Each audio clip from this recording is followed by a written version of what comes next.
आज आप देखेंगे कि हिंदू धर्म और ब्राह्मणों को गाली देना एक फैशन बन गया।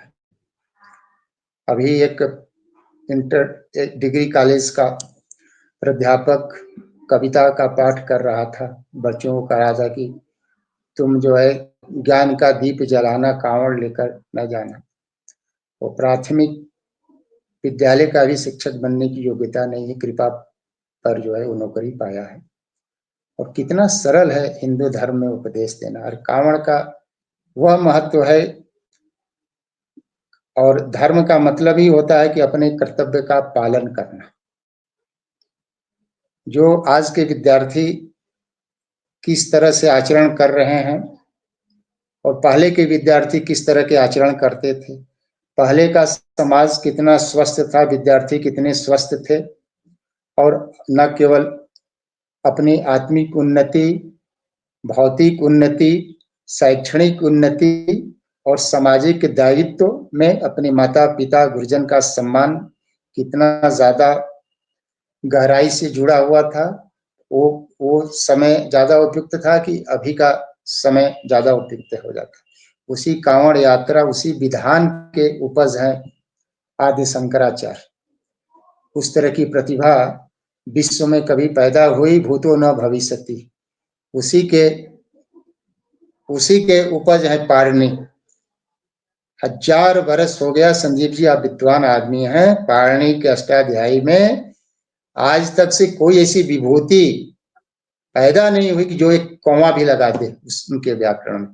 अंग्रेजी के व्याकरण में कितने चेंजेस आ गए। हम लोग और आप जब विद्यार्थी काल में पढ़े थे, अंग्रेजी के ग्रामर और आपके ग्रामर में जमीन आसमान का अंतर। लेकिन कई हजार वर्ष बीतने के बाद भी कभी जो है एक कौवा भी जो है पाणिनि के अष्टाध्यायी व्याकरण में नहीं लगाया जा सकता। पतंजलि उसी परंपरा के द्योतक थे, है ना। कालिदास उसी परंपरा के द्योतक थे कि जर्मनी का विद्वान गेटवे ने कहा कि अभिज्ञान शाकुंतलम के चौथे अध्याय का 4 श्लोक, इसको श्लोक चतुष्टयी बोलते हैं, पूरे यूरोप के लाइब्रेरी पर भारी पड़ेगा। इतनी बड़ी बात है। उसी परंपरा के वाल्मीकि हुए, उसी परंपरा के तुलसीदास हुए, उसी परंपरा के वात्स्यायन हुए, जिन्होंने ब्रह्मचारी रहते हुए भी कामशास्त्र लिखा, जो पूरे विश्व का इस काम कला पर आधारभूत ग्रंथ के रूप में माना गया है।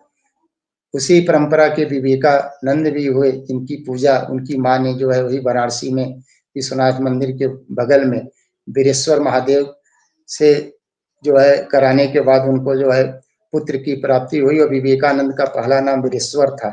उनकी माँ बिले बिले कहकर पुकारती थी। और विवेकानंद नाम जो है खेतड़ी के राजा जब वो धर्म संसद में जा रहे थे, उसके पहले अपने यहाँ बुलाकर उनको विवेकानंद की उपाधि दी थी। उसी परंपरा के जो है वो द्योतक। तो ये एक फैशन बन गया है। आपकी हिम्मत नहीं है कि आप इस्लाम और ईसाइयत के बारे में बोले, वहां तो और ज्यादा कुरीति।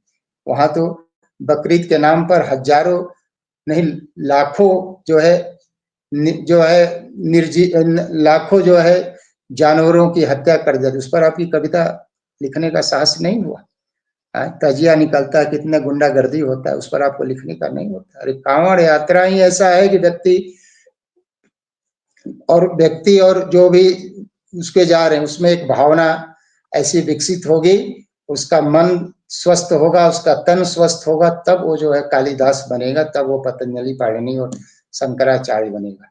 आज के युग में आप देखिए, आज के अभी जो युग में कोई उस लेवल का कोई एक भी विद्वान पैदा हो, कोई एक भी ग्रंथ उस लेवल की जो है व्यक्ति पीढ़ी दर पीढ़ी जो है राष्ट्र के उत्थान के लिए अपना लगा दिया, वैसे ब्राह्मणों को गाली देने का फैशन बन गया ये है। और ईसाई धर्म में, मुसलमान धर्म में तो भी मस्जिद होता, वो भी तो चंदे की और दान के पैसे पर पलते, उनको तो कोई नहीं करता।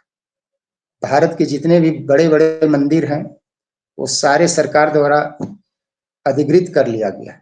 वहां उनका कोई अधिकार नहीं। छोटे मोटे मंदिरों पर है, उससे क्या होता है। आज हमारे आपके यहाँ समाज में कोई जो है कर्मकांड कराने के लिए तैयार नहीं। 10 ब्राह्मणों को जुटाकर भोजन कराना गांव में मुश्किल हो, कोई नहीं जाना चाहता, और गाली देना देना विश्व आज कृतज्ञ हो रहा है ब्राह्मणों के प्रति, और जब देख रहा है कि काम शास्त्र, योग शास्त्र, चिकित्सा शास्त्र, वास्तु शास्त्र ये कौन दिया, तो उन्हें पता चला कि कोई भारत में एक ब्राह्मण जाति है जो दिया, वो जो है ये सारे जो चीजें विश्व मानवता के लिए, विश्व के कल्याण के लिए दिया, और वो कृतज्ञ हो रहा है और आप कृतज्ञ हो रहे हैं।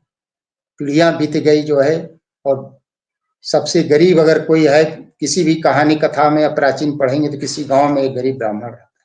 अरे ब्राह्मणों का तो जय जयकार होना चाहिए, समाज इतना कृतज्ञ हो गया। विलुप्त ज्ञान विज्ञान को पुनर्जीवित करने का काम ब्राह्मणों को, और जो विकृत ज्ञान विज्ञान है उसको शोधन करने का कार्य जो है ब्राह्मणों का। पूरी पीढ़ी लगा दिया समाज के लिए और बना रहा, और आज आप एक टूल किट के रूप में एक जो है स्वतंत्रता के आंदोलन में सबसे ज्यादा फांसी पर चढ़ने वाले, काला पानी की सजा भोगने वाले कौन थे? आप रिकॉर्ड देखिए पब्लिक डोमेन पर, 80% से ऊपर ज्यादा ब्राह्मण थे। जितने भी सामाजिक सुधार हुए हैं, चाहे वो राजा राम मोहन राय हों या ईश्वरचंद विद्यासागर, सब में जो है ब्राह्मणों ने बढ़ चढ़ कर दी। सबसे ज्यादा अगर किसी को सताया गया मुगल काल में, अंग्रेजों के काल में, तो ब्राह्मणों को सताया गया। और सबसे ज्यादा अगर किसी की हत्या हुई मुगल काल में और अंग्रेजों काल में, तो ब्राह्मणों के। और आज आप अपनी योग्यता बढ़ा नहीं रहे हैं, और सब ब्राह्मण से घृणा करता है और बनना चाहता है सब ब्राह्मण। तो इतना कृतज्ञ समाज जो है पूरे विश्व में कहीं आपको देखने को नहीं मिलेगा, कि ये जो है अगर ये सब चीजें हटा दिया जाए तो भारत दरिद्र हो जाएगा। इसके पास कुछ साहित्य बचेगा ही नहीं, जो इसमें पीढ़ी दर पीढ़ी लगा दी, और बिना किसी पूर्वाग्रह के, बिना किसी संकीर्णता के, ब्राह्मण उदात चीजों से जो सत्य था वो सत्य। आज राम की पूजा, कृष्ण की पूजा इस कारण से हो पा रही है कि उस तरह के साहित्य सृजन का काम ब्राह्मणों ने किया।